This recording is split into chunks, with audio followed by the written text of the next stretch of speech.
two by two, one by one. And they say It's nice to just be here instead of being on the run. well, Juliet Is making changes.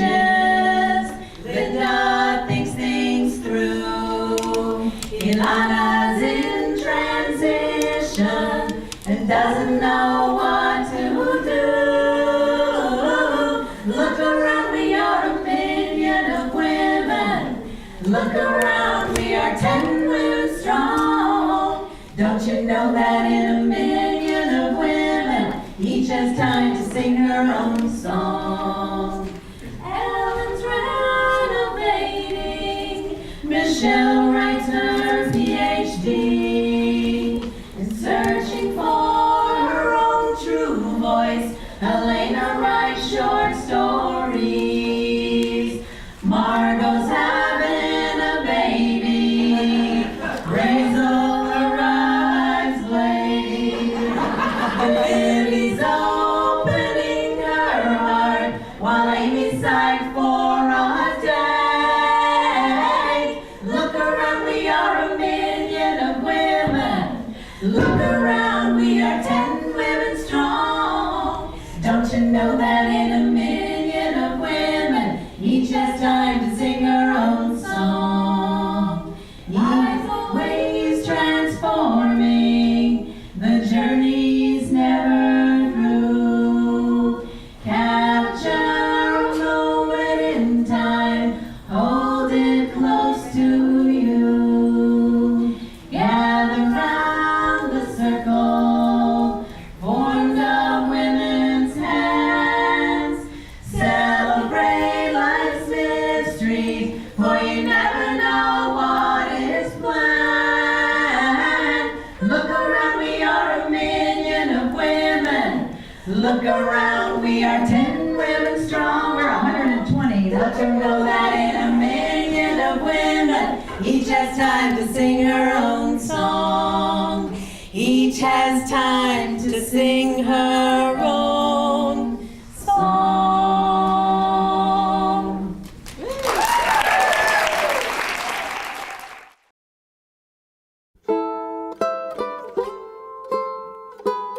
What is Jewish women's spirituality and why today and what's important? Well, I think we're at a historical moment.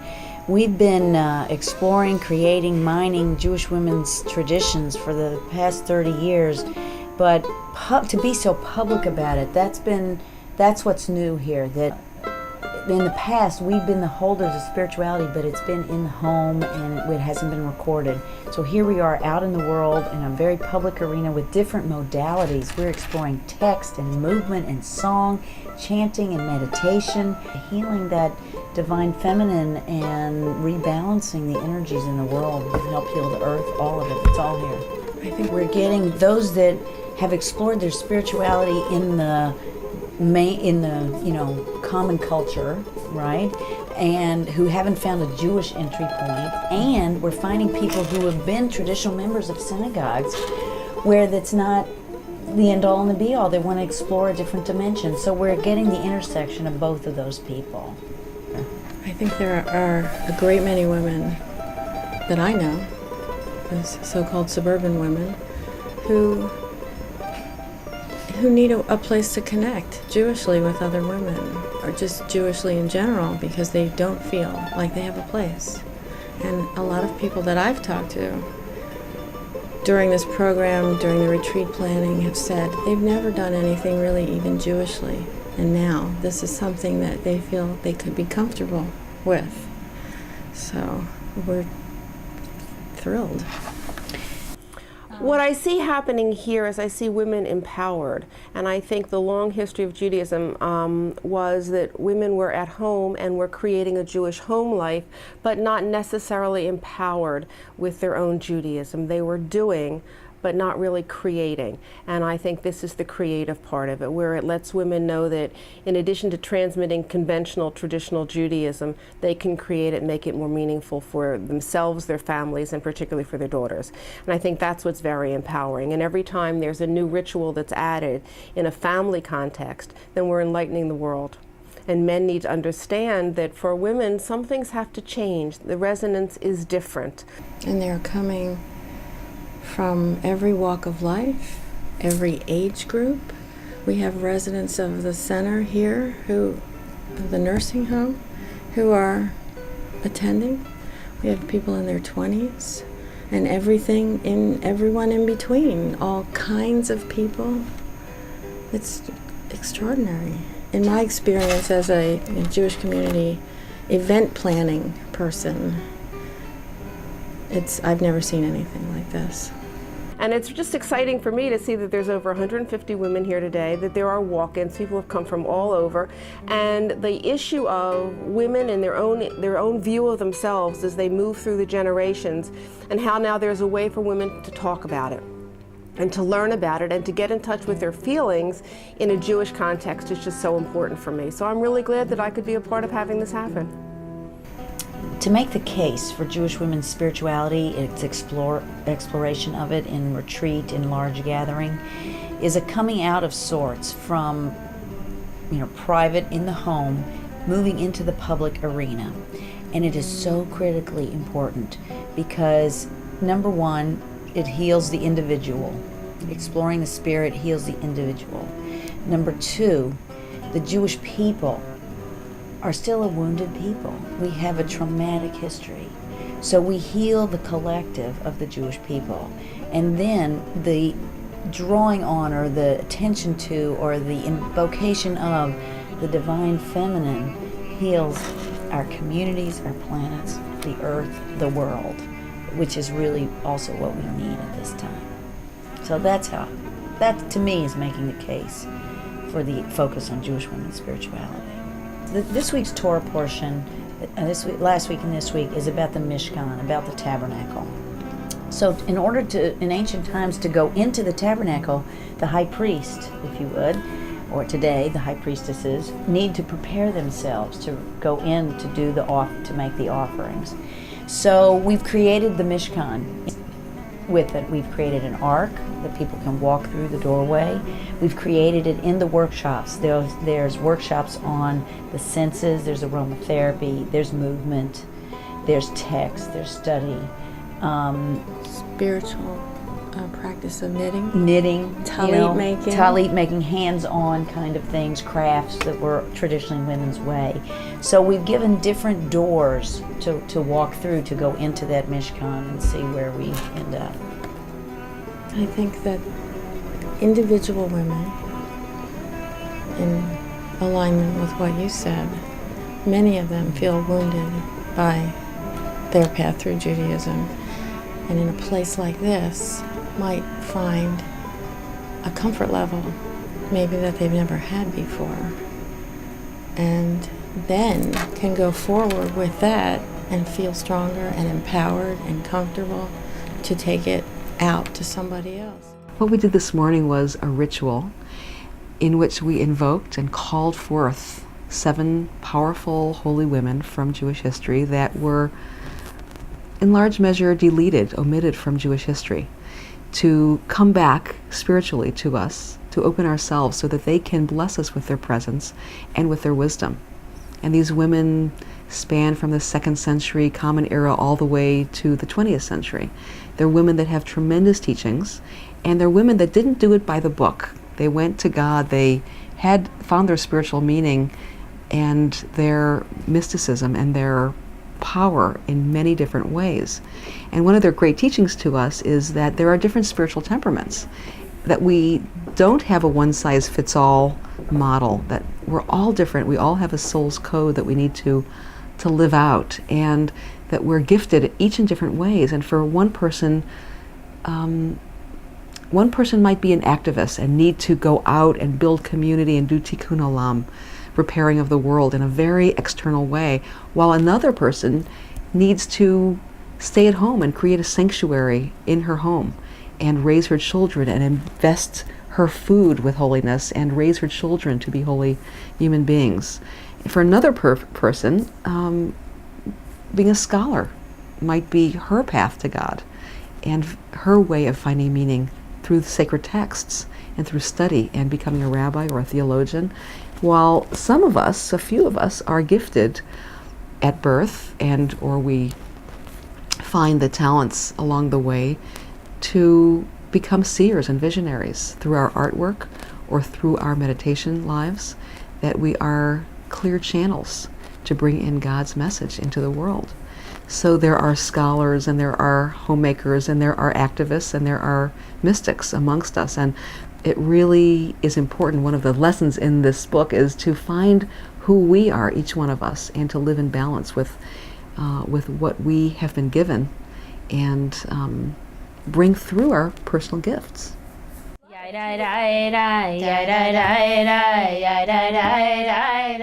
I'm Shoshana Elise.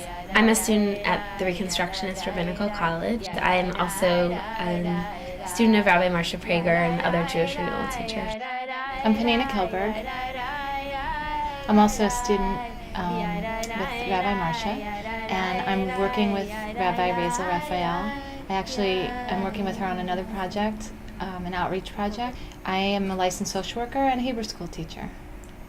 We named our workshop Healing the Senses, and it was specifically geared towards healing women who may often give. As women, we give and we rarely nurture ourselves, or we rarely know how to nurture ourselves. And the real kavanah, the intention of the workshop, was to really use our own bodies, our own senses that we have in place to heal ourselves, to really create a space, a container within ourselves. The teaching that we based our workshop on is the teaching about the Mishkan. The Mishkan is a dwelling place for God, for Shekhinah, the immanent presence of God, to find a space in our universe to dwell. And we build, now that we don't have the temple, the holy temple, the external dwelling place for God, we build that temple within ourselves. And Mishkan and Shekhinah, they share the same root. So it's about creating a dwelling place within ourselves that we can then dwell within the Shekhinah. People lit candles as they walked in. They sat down. Part of the birthing process today. So we lit candles so that people would really be able to light their neshama, their soul. And then we actually, after our Nagun, we went into this I Am Woman exercise that we created last night at 10:30. Okay, start. I am woman. I am strong. I am woman. I sometimes forget to even breathe. I am woman. I'm confident and proud. I am woman. I am so stressed. I am woman. I'm president of my firm. I am woman. I drive a lot of carpools. I am woman. I am woman. And everybody joined in. There was like this chorus around the room, people just waiting to say, I am woman, I am healing, I am woman. They took over the piece of I am woman, and they just kept doing it over and over, and everyone surrounding us in a circle. It created a really powerful energy and declaration, affirmation. It was very spontaneous. And very spontaneous.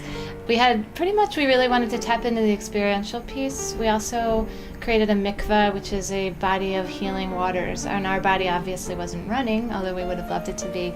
We had a bowl, and people came up to the bowl and in silence, which was really very, very powerful to have a room filled with 27 women silent.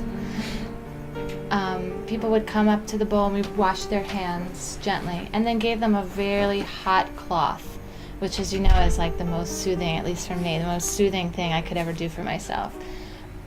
And people actually then, some were teary, some were very thankful, some were really wanting to say the blessing.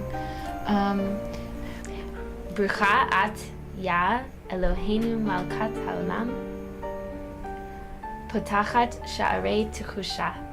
Blessed are you, source of all blessing. You open the gates of the senses.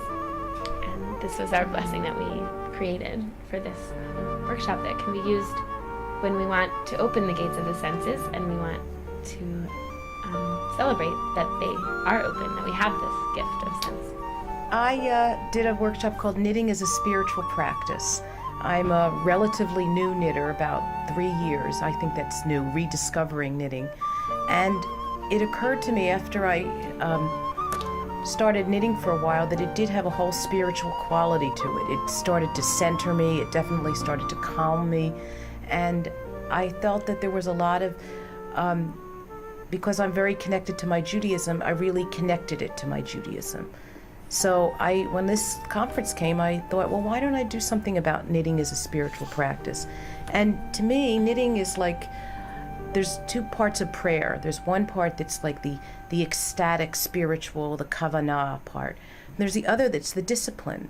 And you need to go through the discipline in order to get sometimes to that ecstatic, free, spontaneous part. And if you do, when you go through the discipline, you can sometimes reach higher heights than if you didn't have the discipline. So to me, that was a perfect analogy to knitting. And the women who were in this, one of the women said who had reconnected to her knitting, she said, I could have done this the rest of the day. And that was all I needed. It was just wonderful.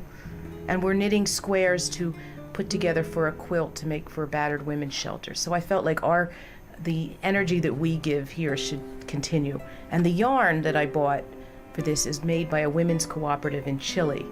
It's all natural yarn, wool, and they hand dyed it. So I thought that the whole connection should all be women to women to women. So that's what I did. The workshop is called Kolot Rosh Chodesh, It's a Girl Thing, which is the same title of the project that I direct from the Reconstructionist Rabbinical College. Kolot is the Center for Jewish Women and Gender Studies, and the Rosh Chodesh, It's a Girl Thing it's a project of Kolot, which is Rosh Chodesh groups for adolescent girls in grades 6 through 12. So the workshop explored issues that affect adolescent girls, and so we explored that, and we talked some about Rosh Chodesh and why we do this project in the context of Rosh Chodesh. One group explored what issues they think are affecting teens today. That was the basic question. So they brainstormed negative and positive issues that are affecting teens today. One group talked about Jewish identity, with positive Jewish identity, what was hard about being Jewish, any kind of ritual that was significant to them. And the third group was asked to name role models, Jewish role models. And what often happens with number 3, because I've done this workshop before, is it's very hard for women to come up with women. So what was serendipitous was Teresa's sort of opening, talking about her book and talking about heroes. Yeah, I really think, it was a terrific experience, and I'm hoping they'll do it again for a weekend, like a weekend retreat. And I just found that today I could really nurture myself, get in touch with a lot of the energy that was in there.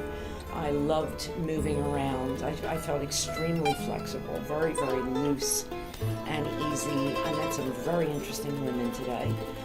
I'm just excited, and for me the number one, the top experience was that it's like everybody was ageless.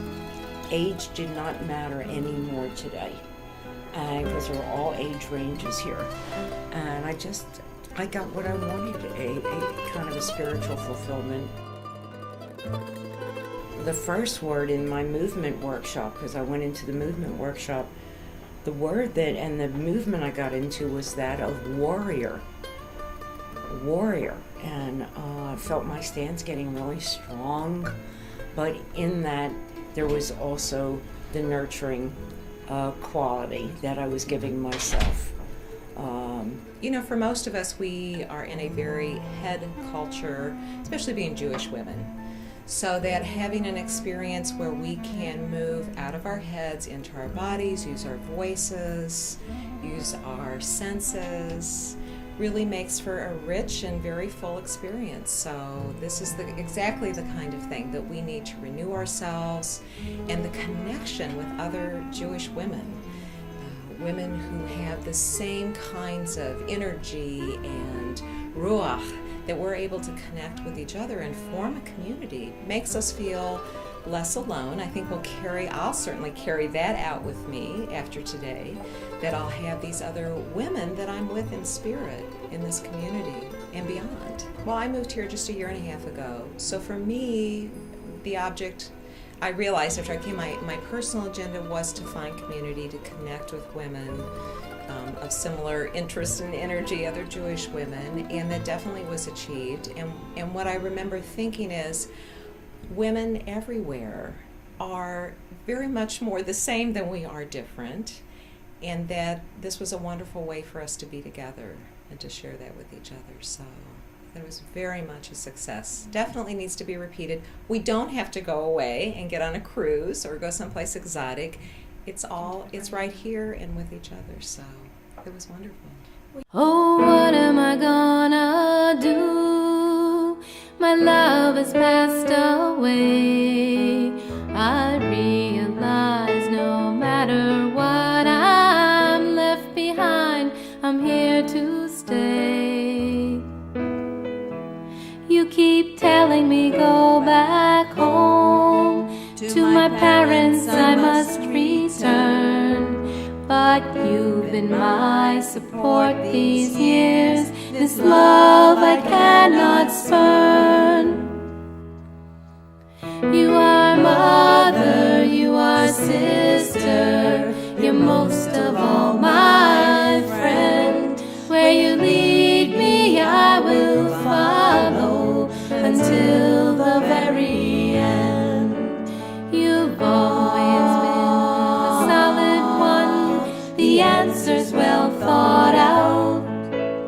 You do my reassuring when my strength I would doubt. I'm beginning to see a different part when I look into your eyes. There's emotional vulnerability in a woman oh so wise. You are mother, you are sister, you're most of all my friend. Where you lead me I will follow until the very end. You've taught me the ways of women. My youth I spent under your wing. It's no wonder I can't leave you, and in my ears these words do ring. El asher techyeh lech uvasher talini alin. Amech ami velohayich Elohai. El asher techyeh lech uvasher talini alin. Amech ami velohayich Elohai. You are mother, you are sister, you're most of all my friend. Where you lead me I will follow until the very end. You are mother, you are sister, you're most of all my friend.